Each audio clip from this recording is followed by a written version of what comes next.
A paz do Senhor Jesus, amém, meus irmãos? Por favor, você pode se assentar, deixe sua Bíblia aberta no livro de Juízes, capítulo 1, capítulo 21, versículo 25.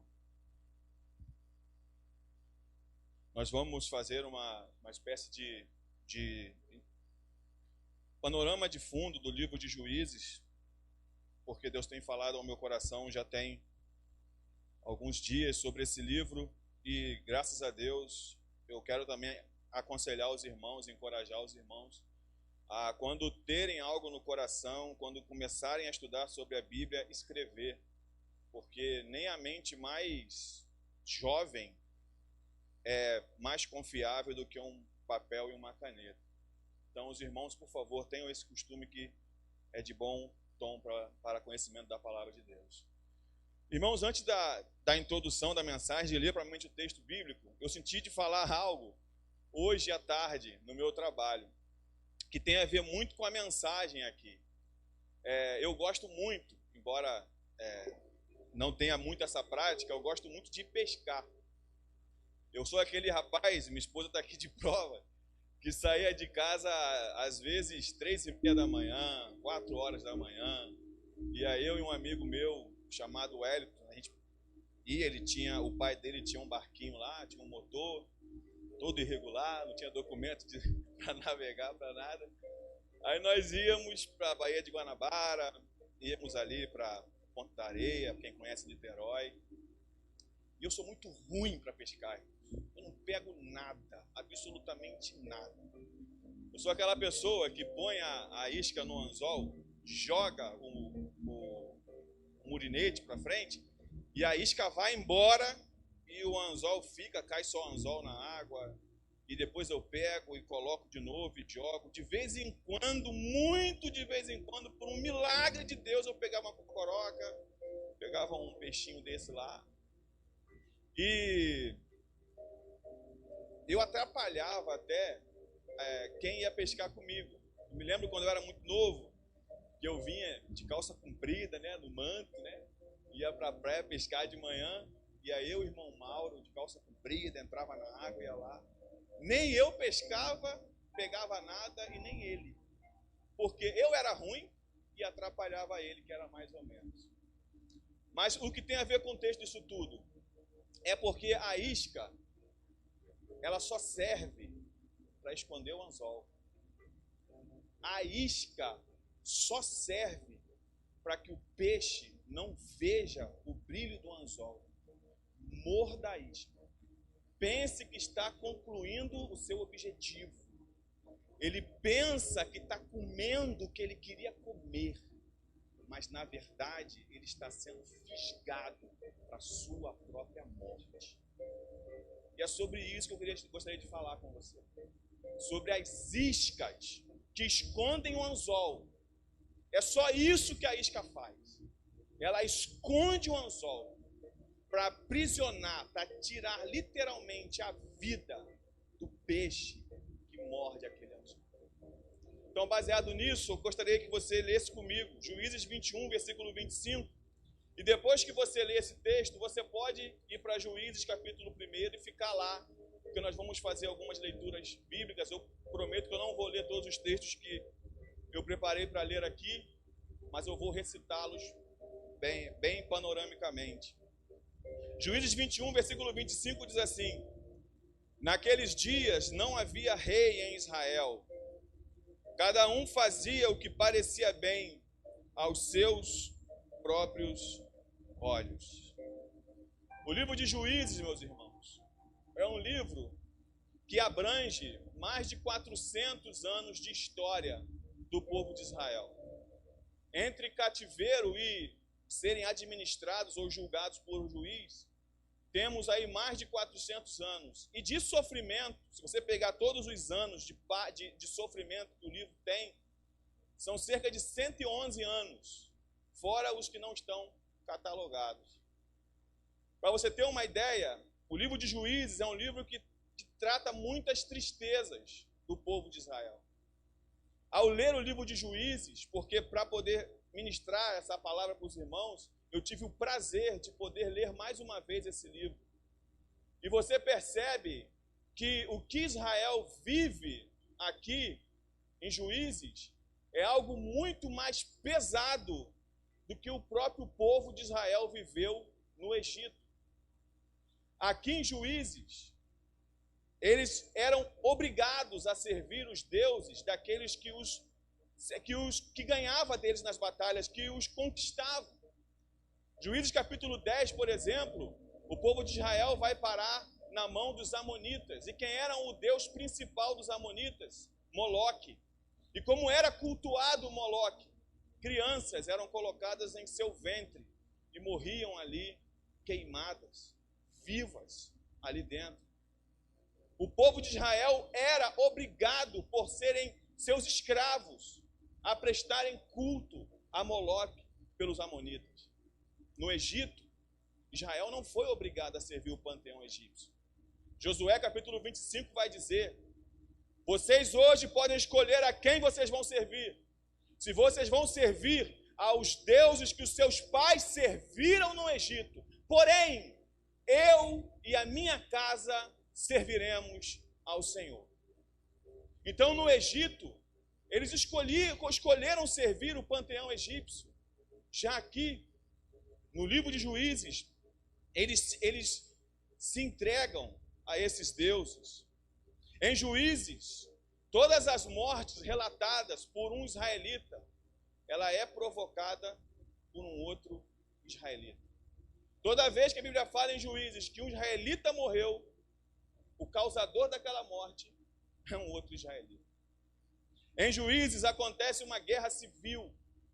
Lá para o final do livro, capítulo 18, capítulo 19, um homem tinha uma esposa, e por algum motivo ele libera a sua esposa para sair à noite. Depois você lê, é maravilhoso o livro de Juízes, porque você aprende muita coisa com Deus. E essa esposa, ela passa por uma situação muito complicada nessa saída e ela volta para sua casa. E o seu esposo, ele revoltado com a situação, corta a esposa toda, literalmente, e sai distribuindo os pedaços do corpo dela com as outras tribos. As outras tribos se juntam. Quem tinha feito a maldade era da tribo de Benjamim. E o povo de Israel se juntou contra uma pequena tribo chamada Benjamim, por causa de erro de algumas pessoas. E a Bíblia deixa claro que morreram 25.400 benjamitas, assassinados pelos próprios irmãos. Deus preservou 600, porque o total de benjamitas eram 26 mil. Irmãos, a história é muito triste. Em Juízes, o sincretismo religioso era algo extremamente comum. Esse era um dos textos que eu gostaria de ler para os irmãos, mas os irmãos depois quiserem ler. Juízes 17, do versículo 1 ao versículo 6. Vai falar sobre um homem chamado Mica. E ele rouba alguns dinheiros da sua mãe. É bom, depois você vai passando, que conforme eu for falando, você pode ir passando, que vai ser bênção também. E ele rouba algum dinheiro da sua mãe. E a mãe de Mica, ela vai espraguejar aquele que havia roubado esse dinheiro. Então Mica, com temor, ele fala: olha mãe, aquele dinheiro que sumiu, quem pegou fui eu. Então a mãe, vou ler para vocês, assim ele devolveu as 1.100 moedas de prata à sua mãe, que disse: na minha parte dedico esta prata ao Senhor. A dificuldade aqui é porque não tem a divisão de letras minúsculas ou maiúsculas aqui. Mas se você abrir a sua Bíblia, você vai ver que esse Senhor está com completa letra maiúscula. E quando a Bíblia apresenta Senhor com letra maiúscula, é falando de Yahvé, ou Yahweh, ou Jeová, como nós falamos aqui. O que ela está dizendo é: a minha parte desse dinheiro eu vou dedicar toda a Deus, ao Senhor Deus. Ela fala aqui o nome de Deus. Mas olha o que ela faz, qual é o conselho que ela dá. E esse dinheiro será usado para fazer uma imagem de escultura em uma fundição. Por isso agora eu devolvo essa prata a você. O que está acontecendo aqui? Eu agradeço ao Senhor, pelo Senhor ter te usado para devolver esse dinheiro. Vamos aproveitar? Vamos fazer umas imagens de escultura aqui. Vamos colocar aqui umas imagens. Sincretismo religioso completo acontecia na época dos juízes. E ele continua, e ele vai fazer, e ele vai se intitular sacerdote, e por aí vai. Os versículos seguintes dessa parte das Escrituras vai dizer, mais uma vez, que não havia rei em Israel, e cada um fazia o que parecia bem aos seus próprios olhos. Em Juízes, um homem chamado Abimeleque, capítulo 9 de Juízes. Capítulo 6, você vai ver a história de Gideão, uma história muito bonita, os irmãos gostam muito. Gideão tem filhos. Abimeleque é um desses filhos de Gideão. Gideão chegou a ser indicado para ser proclamado rei. Mas Gideão disse, não, o rei daqui é o Senhor. Não pode haver homens reinando sobre vocês. Deus não havia levantado o rei. O rei de Israel era o Senhor. Era ele que levantava juízes, era ele que livrava o povo. A glória e a honra era só para ele. Então Gideão fala, não pode ter rei aqui, o rei é o Senhor. Gideão morre. Então o filho de Gideão diz, olha, é melhor que eu reine sobre vocês ou 70 homens reinem sobre vocês? Que seriam os filhos de Gideão. Por fim, Abimeleque, num ataque de fúria, sendo aceito pelo povo de Siquém, ele mata todos os seus irmãos. Somente um escapa. Os irmãos vão ver a parábola, se eu não me engano, de Joabe, se eu não me engano, não me lembro agora o nome completamente. Mas você vai ver a parábola sendo dita mais à frente. É isso tudo que acontece no livro de Juízes. É isso tudo que acontece lá. Capítulo 9 fala sobre ele. Nos dias de Juízes foram precários, tão precários, que até mesmo os juízes, eles eram comprometidos. Eles eram dignos de desconfiança.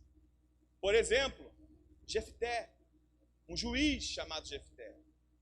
Jefté, ele faz no capítulo 11, depois você lá, versículo 30 em diante, Jefté, ele vai falar assim, olha, se o Senhor me der vitória sobre os amonitas, eu vou entregar ao Senhor em holocausto a primeiro ser que vier falar comigo aqui, que sair da porta da minha casa. Ele sai para a guerra, ele consegue ganhar dos amonitas, ele volta triunfante, e quando ele olha para a casa dele, ele tem uma única filha, que sai feliz para recebê-lo, tocando instrumentos, e ao contrário de se sentir responsável pela promessa que ele fez, ele põe a culpa na sua filha. Ó, filha minha, o que fizeste? Fiz um voto ao Senhor, agora tem que cumprir. Líderes completamente desvirtuados, embora Deus, misericordioso, levantava pessoas para livrar o povo de Israel. Por que não falar de Sansão? Você consegue identificar na Bíblia um juiz mais desobediente do que o próprio Sansão? Sansão fez tudo o que poderia fazer para desobedecer, tanto o voto de nazirelado como a sua própria vida com Deus. Deus misericordioso usou Sansão, mas eu estou usando Sansão como exemplo de que até mesmo os juízes de Israel foram pessoas que viveram nessa época e, infelizmente, foram infectados por isso, a maioria deles. A época de Juízes, ela é marcada por escassez, por fome. O tempo de Juízes é um tempo muito abrangente, irmãos. Não é apenas o livro. Tem mais 2 livros que falam sobre os dias dos juízes. Um é o livro de Ruth, e o segundo é o 1 Samuel, os primeiros 10 capítulos. Ainda é a época dos juízes. No capítulo 10, Deus levanta Saul como rei, o primeiro rei de Israel. E a época dos juízes eram épocas marcadas por períodos de fome, escassez. Livro de Ruth, capítulo 1, versículo 1 diz: nos dias em que os juízes julgavam, houve fome na terra de Israel. Então existia fome, existia guerra, povo desobediente, povo que adorava outros deuses, sincretismo religioso, um povo distante de Deus completamente, ao ponto de voltar a fazer sempre as mesmas coisas. ao ponto de fazerem sempre os mesmos erros, viverem andando na contramão de Deus voluntariamente. Israel decidia desobedecer. Mas quando você olha para o começo do texto, Juízes capítulo 1, versículo 1, vocês vão perceber que não era para ser assim. Era para Israel, no tempo dos juízes, ser a nação mais perfeita, ser o povo mais perfeito dessa terra.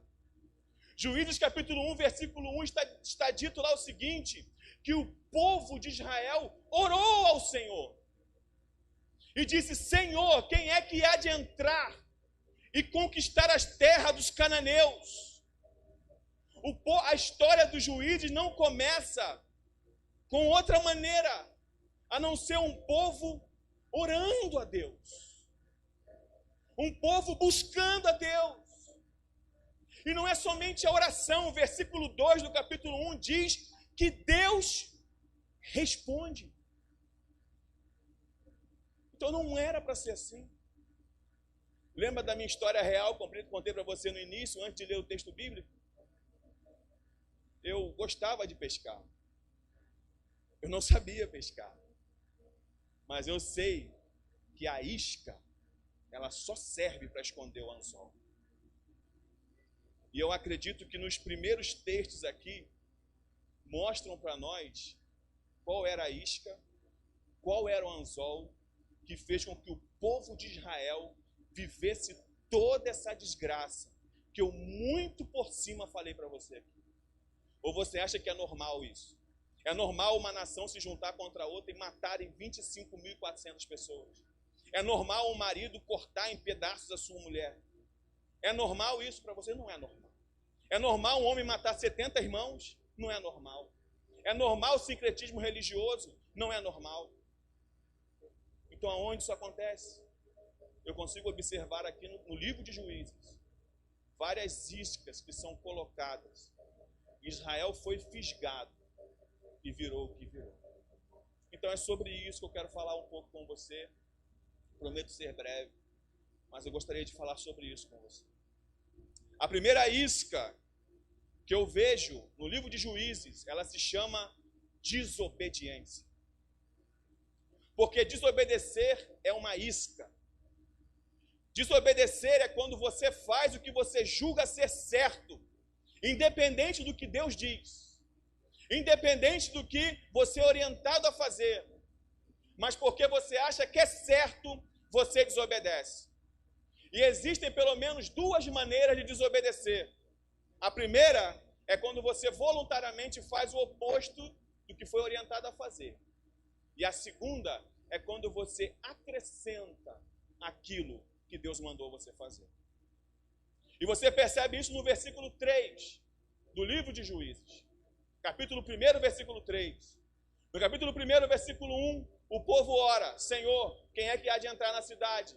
No capítulo 2, Deus responde: quem vai entrar é o povo de Judá. Eu já entreguei a terra na mão do povo de Judá. Mas, irmão, qual é a desobediência aqui? É que Deus mandou Judá ir. Aí Judá chama Siquém para ir junto. Deus mandou Judá entrar. Mas Judá fala: Siquém, vamos comigo. Porque Deus falou que a terra está entregue. Deus falou que é para eu entrar. Mas é melhor lutar em 20 do que lutar. É melhor lutar em 40 do que lutar em 20. É melhor lutar eu e você do que eu lutar sozinho. Irmãos, o homem com Deus é maioria absoluta. Se Deus mandar ir, pode ir com ele, que é certo. Mas Judá não. Judá não. Não, eu vou, mas vamos comigo, Simeão. Vamos comigo lá, Simeão. Vamos entrar.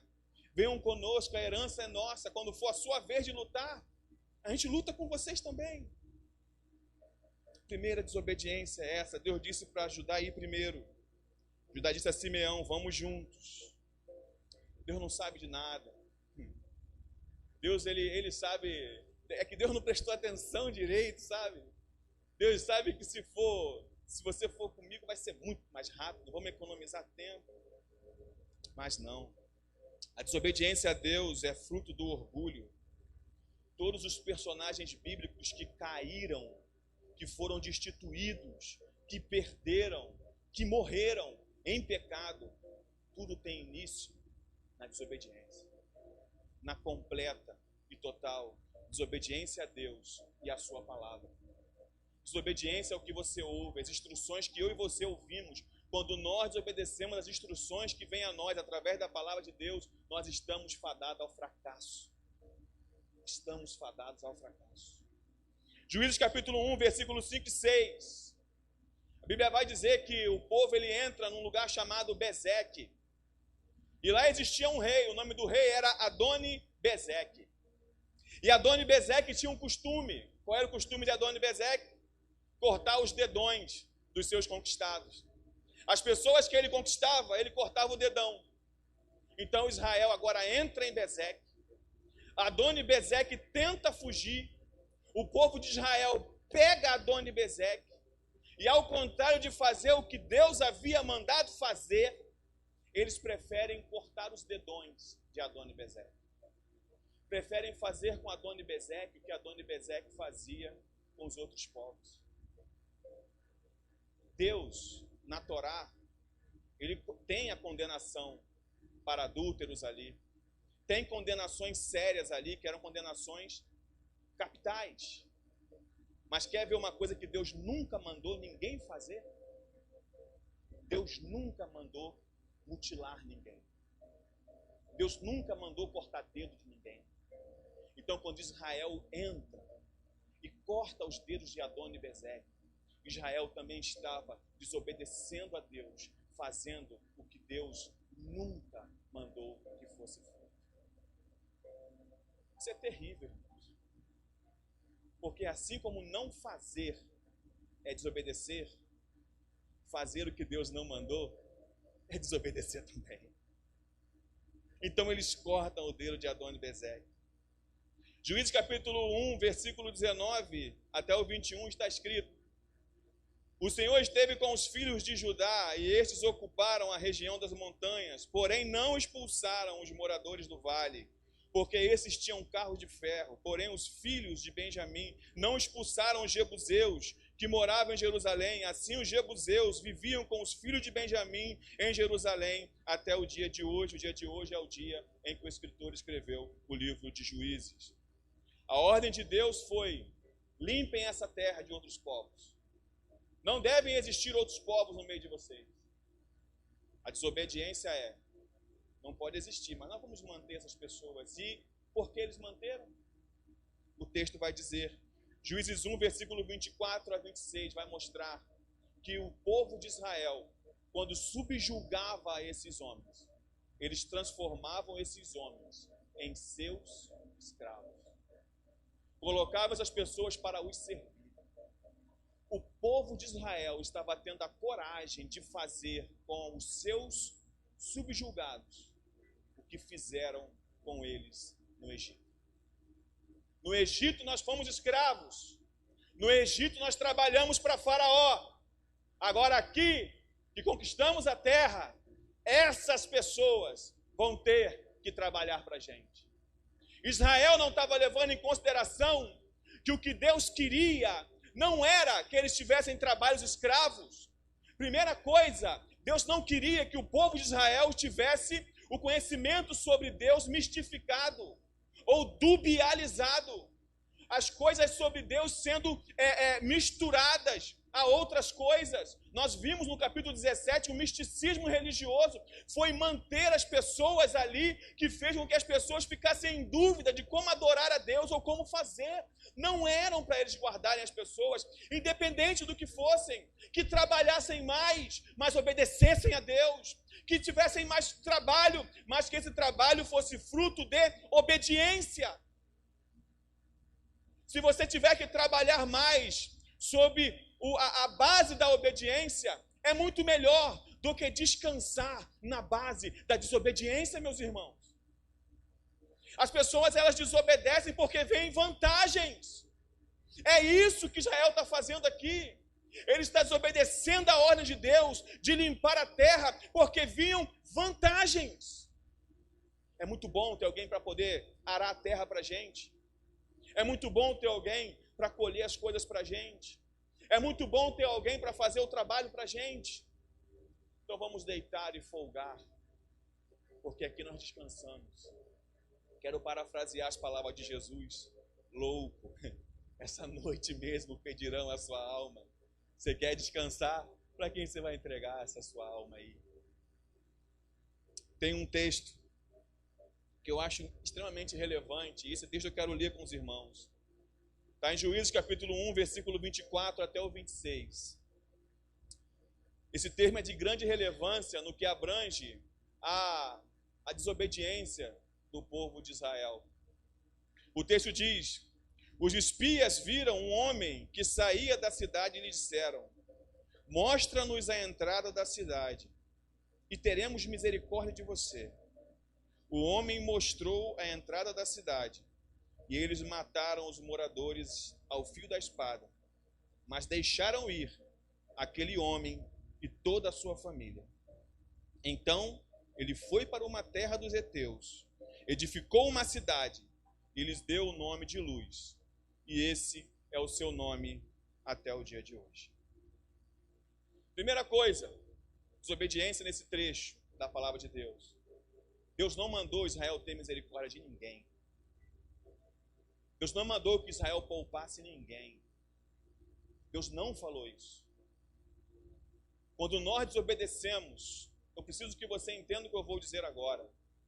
Quando nós desobedecemos a Deus, e essa pseudo-desobediência está avolumada, está guardada numa pseudo-bondade, saiba que você está cometendo a pior das injustiças. Quando você desobedece a Deus, quando você encobre erros, quando você decide esconder as coisas, porque eu gosto muito dele, é porque eu gosto muito dela, saiba que essa é a maior das maldades que você pode estar cometendo. Porque a misericórdia de Deus não é igual à nossa pseudo-misericórdia.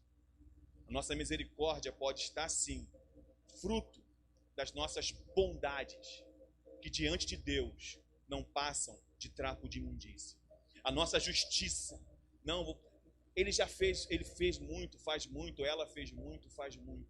Meu irmão, se tem uma coisa que Deus não tolera, eu não consigo ver na Bíblia Deus tolerando pecados. Eu vejo Deus perdoando através do seu Filho, mas tolerando não.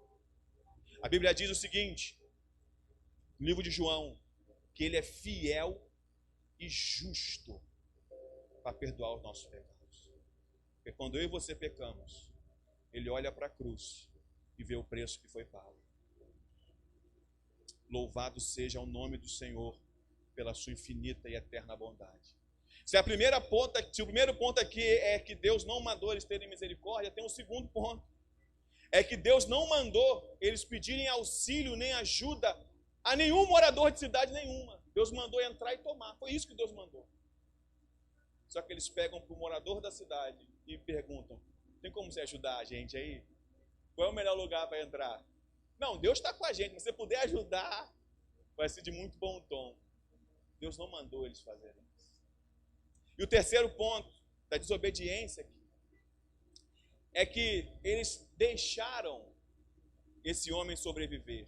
Eles deixaram esse homem ir embora. Você tem um outro exemplo bíblico de uma pessoa que foi preservada? Temos. Raabe. Raabe estava lá em Jericó. De repente ela vê os espias chegando. Ela consegue guardar a vida dos espias. Os espias são livres da morte. Ela tem um trato com os espias para que a casa dela estivesse marcada, para que ela não morresse, e foi preservada a vida de Raabe. Pois bem, Josué, o livro de Josué retrata isso, capítulo 6, é preservado. Só que qual é a diferença entre Raabe e esse homem? É que Raabe ficou com o povo de Deus. Raabe ficou com os servos de Deus. Enquanto esse homem aqui foi edificar uma outra cidade. Eu te pergunto, qual vai ser o costume dessa cidade? Quais serão os deuses que essa cidade vai adorar? Qual vai ser a cultura dessa cidade? O que Israel estava fazendo aqui era só dizendo: eu não quero vocês aqui, podem viver como vocês estão vivendo em outro lugar. E Deus não permitiu isso. Deus não mandou que fizessem isso. Segundo ponto, segunda isca, segundo anzol, é o não ter arrependimento. Que assim como a desobediência, não se arrepender, também é orgulho. Também é guardar em você orgulho, porque eu só não me arrependo quando eu acho que eu estou certo. Quando eu acho que o que eu fiz foi bom, aí eu não me arrependo. Você ofende alguém e você não se arrepende de ofender essa pessoa, porque você julga, eu estou na minha razão. Eu falei porque eu estava certo.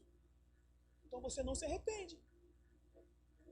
Só que Israel não está na razão. Israel não está certo.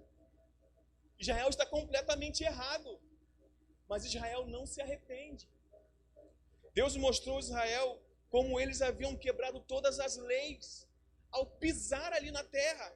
No capítulo 2, do versículo 1 ao 4, eu também vou recitar para os irmãos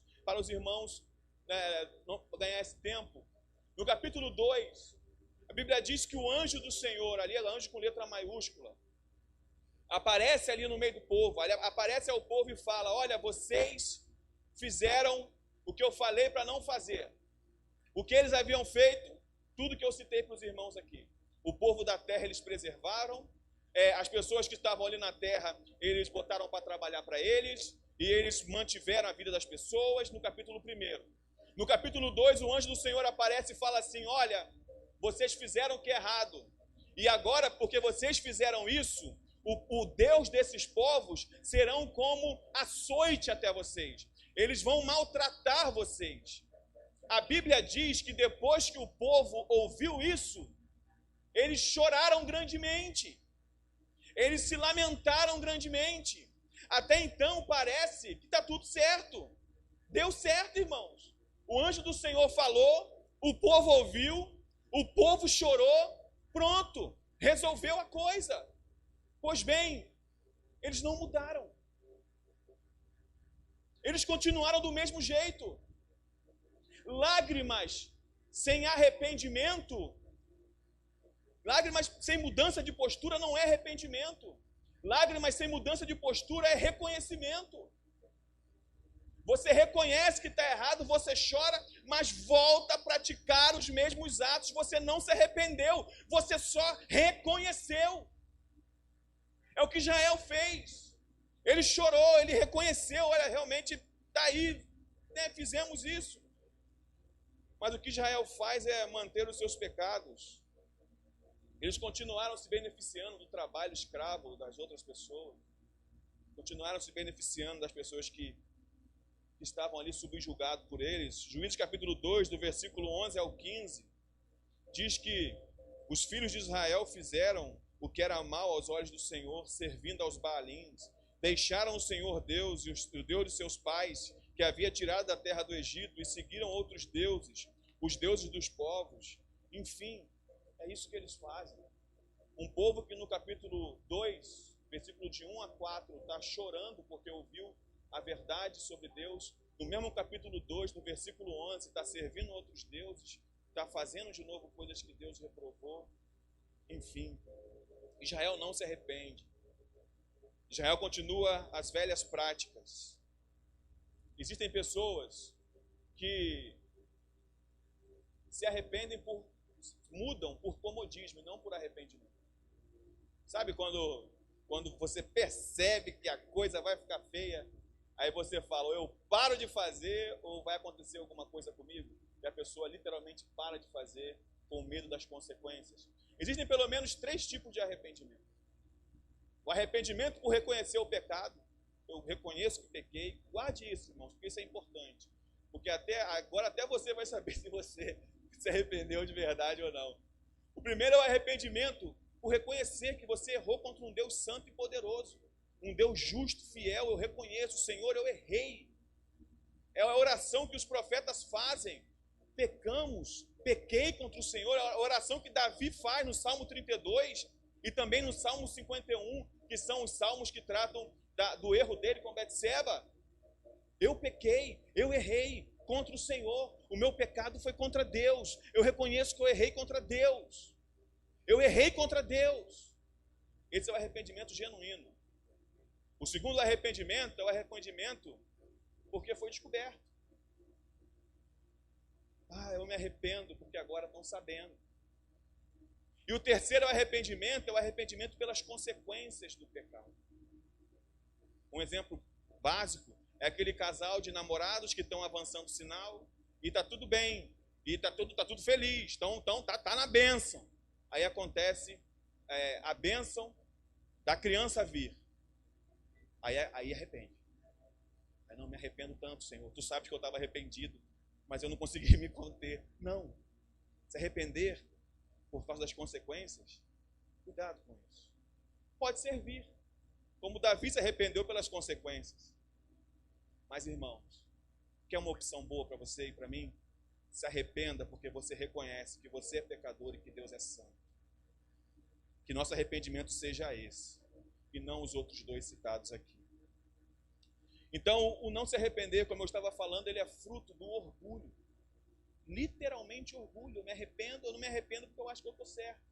Eu até peço desculpa, mas no meu coração, eu estou certo, eu não vou ceder, eu estou certo. Mas eu quero cear domingo, então eu vou dizer, me perdoa. Enfim. Terceiro ponto é sempre cometer os mesmos erros. O primeiro é a desobediência. O segundo é não se arrepender. Se você é desobediente e se você não se arrepende, o que eu e você vamos cometer é sempre os mesmos erros. Juízes 3, versículo 7. Os filhos de Israel fizeram o que era mal aos olhos do Senhor e se esqueceram do Senhor, seu Deus, e renderam culto aos Baalins, aos postes da deusa Azera. Juízes capítulo 3, versículo 12. Os filhos de Israel tornaram a fazer o que era mal aos olhos do Senhor. Juízes capítulo 4, versículo 1. Os filhos de Israel tornaram a fazer o que era mal aos olhos do Senhor. Juízes capítulo 6, versículo 1. Os filhos de Israel fizeram o que era mal aos olhos do Senhor. Juízes 10, versículo 6 fala a mesma coisa. Juízes 13, versículo 1, Israel estava 40 anos na mão dos filisteus, porque haviam feito o que era mal aos olhos do Senhor. O detalhe, irmãos, que eu preciso falar aqui é que o povo de Israel sabia exatamente que o que eles estavam fazendo era errado, como eu falei no começo. Juízes capítulo 10, versículo 10 até o 16. Está escrito assim: então os filhos de Israel clamaram ao Senhor dizendo, pecamos contra ti. Os filhos de Israel sabiam que estavam pecando. Mas sabe qual é a analogia do anzol, da isca do peixe? Você quer saber uma analogia? Que eu falando, pensando sobre as minhas aventuras na pescaria, que nunca deu em nada, é que o peixe, ele sente o cheiro da isca. Ele sente o cheiro do engodo. E quando ele morde aquela isca, até ele ser fisgado, sabe o que ele sente na boca? Você sabe o que ele sente na boca? O gosto da isca. A satisfação por ter pego o que queria pegar. Israel voltava a fazer, porque enquanto estavam fazendo, sentiam o gosto do que eles queriam. O gosto da sua satisfação, de conseguir o que queriam, até o momento em que a isca virava o anzol, e esse povo era feito refém dos povos que Deus disse, eu vou entregar na mão de vocês. Mas Israel pega essa promessa e diz, não, através da desobediência, através da falta de arrependimento, através dos mesmos erros, Senhor, eu prefiro que eu seja entregue nas mãos deles. Israel deliberadamente voltava aos seus erros, voltava ao seu vômito, voltava aos mesmos problemas. Não por outra situação, irmãos, mas pelas suas próprias vontades, pelos seus próprios desejos. A Bíblia nunca vai atribuir ao homem algo que não seja do próprio homem. O texto diz que Israel voltava a fazer o que era mal aos olhos do Senhor. Quero partir para a conclusão e também deixar uma aplicação só para os irmãos.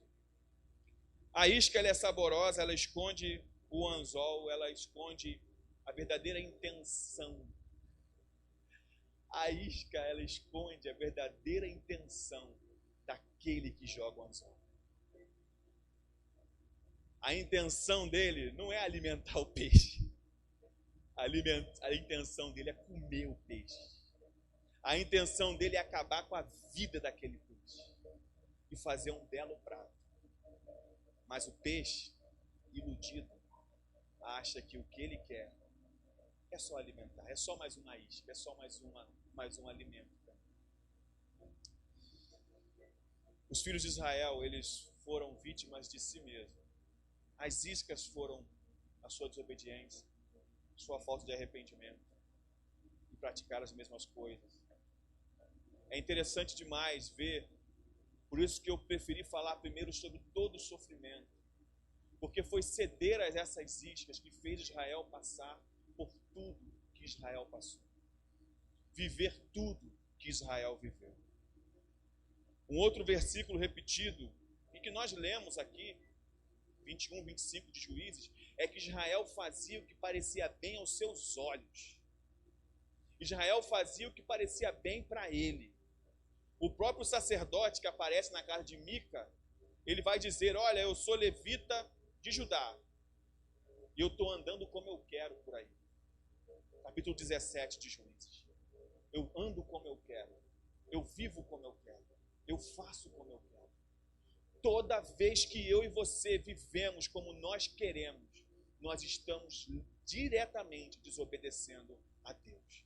Quando a nossa vontade nos guia, quando o nosso desejo nos guia, quando as nossas intenções pessoais nos guiam, saibam de uma coisa, você não está sendo guiado por Deus. Você está sendo guiado por você mesmo.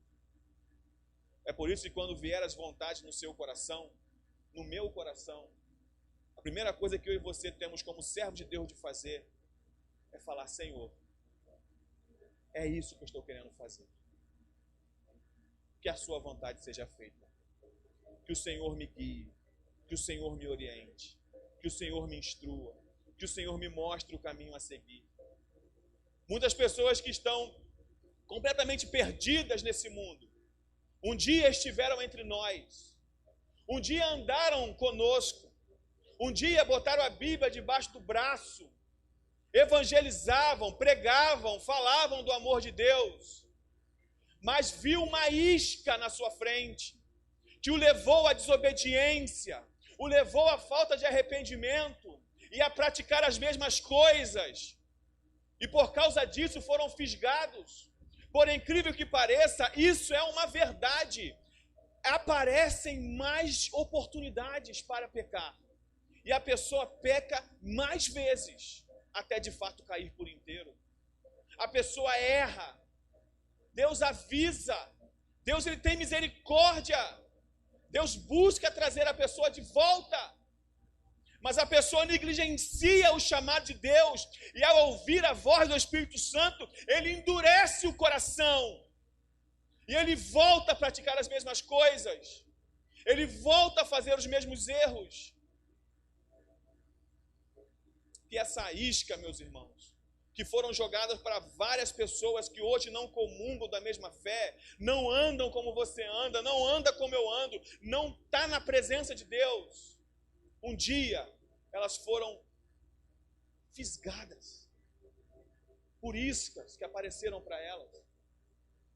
Seja uma oportunidade, seja mulher, seja homem, seja o que for, a oportunidade apareceu. E para satisfazer a si mesmo, a pessoa comeu dessa isca, foi fisgada e nunca mais voltou. Nunca mais retornou. O livro de Juízes, ele busca também mostrar para nós. Por isso que vários textos dizem a mesma coisa. Naquele tempo não havia rei em Israel e cada um fazia bem o que parecia aos seus olhos. O livro também busca, inclusive na Naá ali, quando fala sobre propósito, ela vai falar sobre isso na Bíblia de Estudo Naá, que quando houvesse um rei justo, esse rei levaria o povo a Deus. Um rei justo levaria o povo a Deus, como Josias, como Davi, como o próprio Salomão no começo dos seus anos, como Ezequias, que foram reis justos e procuraram unir a nação para adorar a Deus e buscar a Deus. Todos nós éramos perdidos, todos nós estávamos perdidos, até que um dia o Rei Jesus entrou na nossa vida. Até o dia em que o Rei Jesus entrou em nosso coração e fez morar. Nós fazíamos o que parecia bem aos nossos próprios olhos, iludidos achando que era a nossa própria vontade, mas era o príncipe desse século, porque o mundo está morto no diabo. Quando a Bíblia diz que o mundo jaz no maligno, o jaz é de jazigo, é de mortidão, está morto no diabo. É por isso que eu e você olhamos para o mundo e nós vemos as coisas erradas, pessoas se acabando, morrendo, sendo destruídas, e nós falamos assim, meu Deus, como pode? Não tem ninguém vendo isso, não. O mundo está morto no diabo, está morrendo no diabo, está se acabando no diabo. Nós também estávamos na mesma condição que eles, até o dia em que o Rei Jesus bateu na sua porta. Louvado seja o nome do Senhor. Toda essa, como dizem os nortistas, desgracença que o povo viveu aqui em Juízes, era porque não tinha um rei que os guiasse até Deus, que os conduzisse até Deus. Que o Rei Jesus encontre morada e possa sempre nos guiar para próximo dele. Fique atento, irmãos, às iscas, porque as iscas, elas aparecem a todo instante, no seu telefone, no meio das amizades que aparecem para você, quando você liga a sua televisão, nas conversas que você tem com pessoas que não é para você conversar.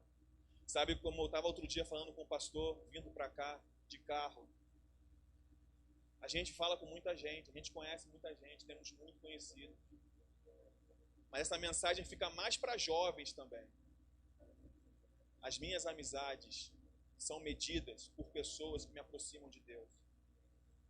Se você tem amizade com alguém, você é confidente de alguém, e depois de uma conversa com essa pessoa, você sai na dúvida se Deus se agradou ou não, essa pessoa não pode ser sua amiga. Se você tem conversa com alguém, e no meio dessa conversa você entende que sai ali coisas que Deus reprova, essa pessoa não pode ser tua amiga. Amigos seus são pessoas que te aproximam de Deus. O máximo que você pode ter com outras pessoas é a devida educação. Educação todos nós temos que ter. Mas se você quer ter amizade, estreitar relacionamento, estreite relacionamento com pessoas que te aproximam de Deus. Pessoas que falem, que tenham coragem de falar para você que o que você está fazendo não está agradando a Ele. Isso não está agradando a Deus. Que Deus possa abençoar a vida dos irmãos. Que essa mensagem fique no coração. Amém, meus irmãos? Deus abençoe a todos, em nome de Jesus.